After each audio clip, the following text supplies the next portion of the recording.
একবার এক দার্শনিক নৌকায় চড়ে যাচ্ছেন, মাঝি নৌকা বাচ্ছে, দার্শনিক নৌকার মধ্যে বসে আছেন। দার্শনিক মানুষ তো, মাথায় দর্শন গিজগিজ গিজগিজ করতেছে। কিছুক্ষণ পর দার্শনিক মাঝিকে প্রশ্ন করলো, ওরে মাঝি, কত বছর নৌকা চালাও? মাঝি বলল, স্যার বহুত বছর হবে, জীবনটাই কাটায় দিলাম নৌকা চালাইতে চালাইতে। এবার দার্শনিক বলল, মাঝি তুমি কি কখনো ভূগোল দেখেছো? ভূগোল চেনো? মাঝি বলল, আমি হলাম গরিব মানুষ, আমি ভূগোল দেখবো কোথায়? এটা হয়তো ধনীদের খাবার, তারা হয়তো খায় টায়। দার্শনিক আশ্চর্য হয়ে বলল, আচ্ছা ভূগোল মানুষে খায় নাকি?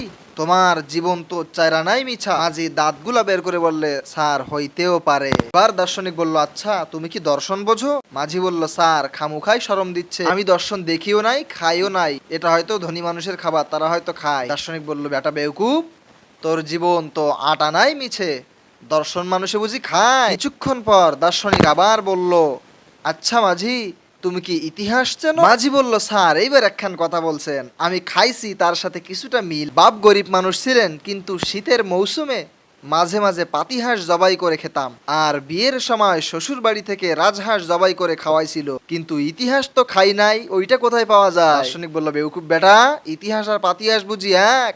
তোর জীবন তো 12 আনাই মিছা।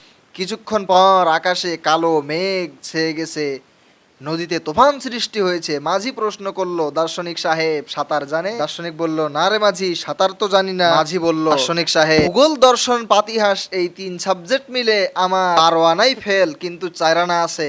আর আপনার তো দেখি এক সাবজেক্টেই 16 আনা মিছা। আমার তো 4 আনা আছে, ওই 4 আনা দিয়ে আমি সাতরায় কিনারে উঠে যাব। আর বেটা দার্শনিক, তুমি ভূগোল ইতিহাস আর পাতিহাস খাইয়া ডুবে মারো মিয়া।